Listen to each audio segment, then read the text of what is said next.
कृषि कानून के खिलाफ आज किसानों का देशव्यापी चक्का जाम। दोपहर 12 से 3 ये किसान संगठन प्रदर्शन करेंगे। किसान आंदोलन को लेकर चक्का जाम के ऐलान के बाद दिल्ली में प्रशासन सख्त। 50,000 से ज्यादा सुरक्षा बलों की तैनाती। 12 से ज्यादा मेट्रो स्टेशन पर अलर्ट के साथ बढ़ाई गई है सुरक्षा। दिल्ली में सुरक्षा व्यवस्था काफी चाक चौबंद है। 3 घंटे के चक्के जाम को लेकर भारी पुलिस बल की तैनाती। एहतियातन बढ़ाएगी सिक्योरिटी। टीकरी बॉर्डर पर भी बढ़ाई गई है सुरक्षा। चक्का जाम को लेकर एहतियातन भारी संख्या में अर्धसैनिक बलों के जवानों की तैनाती। स्थानीय लोगों से अलर्ट रहने की अपील।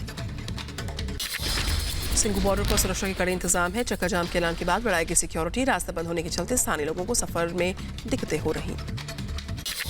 दिल्ली गुरुग्राम बॉर्डर पर सुरक्षा कड़ी की गई है। किसान आंदोलन को लेकर चक्का जाम के ऐलान के बाद बढ़ाई गई है सुरक्षा। भारी संख्या में सुरक्षा बलों की तैनाती की गई है। दिल्ली यूपी के लोनी बॉर्डर पर भी सुरक्षा सख्त है। चक्का जाम को लेकर एहतियातन बढ़ाएगी सिक्योरिटी। हरियाणा के अंबाला में भी सिंघू बॉर्डर पर हाईवे से गुजरने वाली गाड़ियों की जांच की जा रही है। चक्का जाम को लेकर अलर्ट जारी। दिल्ली के टिकरी बॉर्डर पर ड्रोन से निगरानी। उपद्रवियों से निपटने के लिए पुख्ता इंतजाम है। किसान कानून के लिए बनाई गई सुप्रीम कोर्ट की कमेटी ने कृषि संगठनों से चर्चा की। करीब 9 राज्यों से 32 अलग अलग संगठन हुए थे शामिल। मंडी समिति, प्राइवेट मंडी समिति के लोगों से भी चर्चा की गई।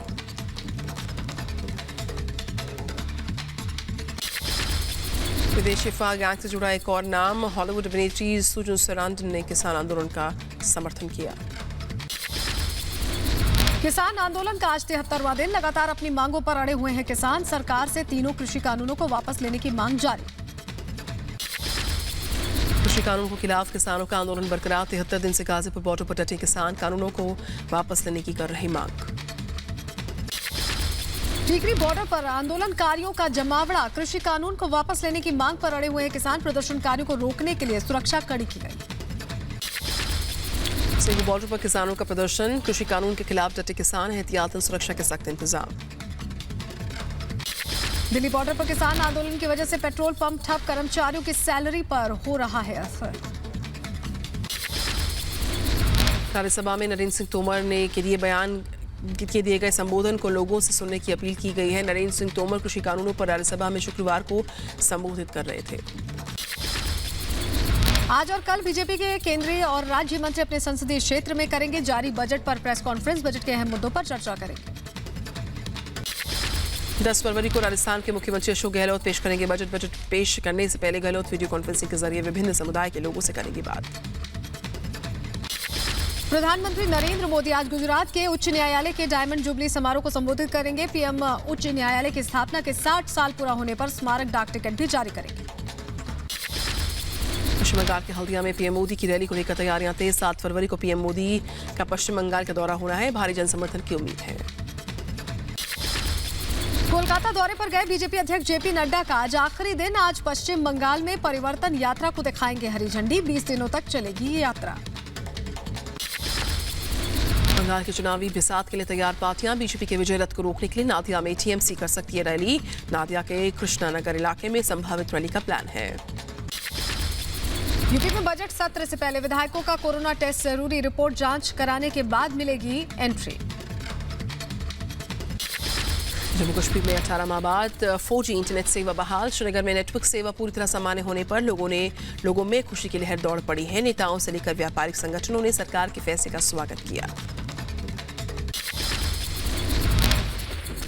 जम्मू कश्मीर में जल्द होंगे चुनाव। बीजेपी नेता कविंद्र गुप्ता का बयान आया है। जल्द ही जम्मू कश्मीर में चुनाव कराए जाएंगे। बीजेपी की भी यही मांग है। परिसमन का काम भी अपने अंतिम दौर में चल रहा है।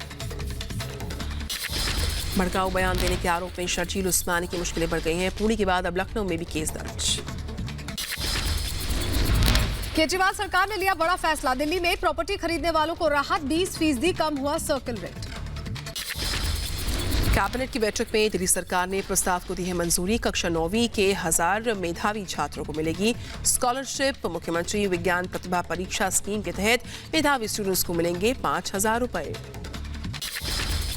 राम मंदिर के निर्माण के लिए 22 दिन में आए 39 करोड़ रुपए। 26 करोड़ 65 लाख चेक के जरिए मिले, जबकि 13 करोड़ 18 लाख रुपए नगद मिले।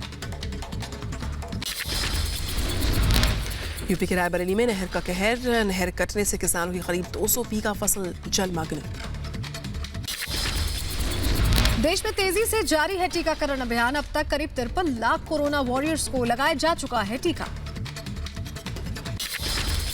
देश में कोरोना के 12,408 नए मामले आए हैं सामने। बीते 24 घंटे में कोरोना के चलते 120 मरीजों की मौत हुई है। मेरठ में करीब 70% फ्रंटलाइन वर्कर्स को लगाया गया टीका। करीब 29,000 लोगों का किया गया है रजिस्ट्रेशन। तेजी से जारी है टीकाकरण अभियान। नवी मुंबई के पनवेल स्टेशन पर आरपीएफ के जवान की सूझबूझ ने बचाई दिव्यांग की जान। चलती ट्रेन में चढ़ने की कोशिश से फिसलाता पांव। मुंबई के मानखुर्द में कबाड़ गोदाम में लगी आग पर अब तक काबू नहीं। 18 घंटे से लगी है भीषण आग। दमकल की मदद से जारी है आग बुझाने का काम। माला के हॉस्टल में छात्रा के सुसाइड की खबर से मचा हड़कंप। शव को कब्जे में लेकर जांच कर रही पुलिस। मैनपुरी में शातिर गैंग का पर्दाफाश। हाईवे पर ट्रकों को लूट को देता था अंजाम। बदमाशों से पूछताछ में जुटी है पुलिस। उत्तराखंड के नैनीताल में पुलिस ने 5 लोगों को गिरफ्तार किया। महिला जूलर से 50 लाख की मांगी थी फिरौती। आगे की कार्रवाई में जुटी पुलिस। कर्नाटक के दावणगेरे में पुलिस को मिली बड़ी सफलता। संदिग्ध हालातों में 1 करोड़ 47 लाख कैश किया बरामद। जांच में जुटी पुलिस। पहाड़ों में बर्फबारी के बाद उत्तर भारत में फिर से बढ़ गई है ठिठुरन। दिल्ली एनसीआर में शीतलहर और कोहरे ने बढ़ा दी मुश्किल। उत्तरकाशी में भारी बर्फबारी और बारिश ने बढ़ाई मुश्किलें। गंगोत्री यमुनोत्री मार्ग बाधित। रास्ते से बर्फ हटाने का काम जारी। कुंभ में शाही स्नान के पहले ट्रेन संचालन होगा बंद। उत्तराखंड सरकार ने दिया आदेश। साथ ही कुंभ में आने वालों को लानी होगी 5 दिन पहले तक की कोरोना नेगेटिव रिपोर्ट। यूपी के शिक्षकों के लिए अच्छी खबर। ट्रांसफर मामले पर हाईकोर्ट का बड़ा फैसला। कोर्ट ने कहा कि बच्चे की बीमारी के आधार पर भी महिला ट्रांसफर ले सकती। पाकिस्तान का एक और झूठ बेपर्दा। पाकिस्तानी मंत्री फवाद हुसैन चौधरी ने लादेन को पाकिस्तान में छिपाने के लिए पैसे लेने की बात को कबूल किया। फवाद ने पाकिस्तानी संसद में किया दावा। दुनिया में कोरोना से संक्रमितों की संख्या 10 करोड़ 59 लाख के पार। अब तक 23 लाख 9 हजार से ज्यादा लोगों की जा चुकी है जान। म्यांमार में तख्ता पलट को लेकर दिल्ली में लोगों का धरना। म्यांमार मूल के लोगों ने जंतर मंतर पर निकाला मार्च। शांतिपूर्वक प्रदर्शन के जरिए फिर से हालात को सामान्य करने की मांग की है।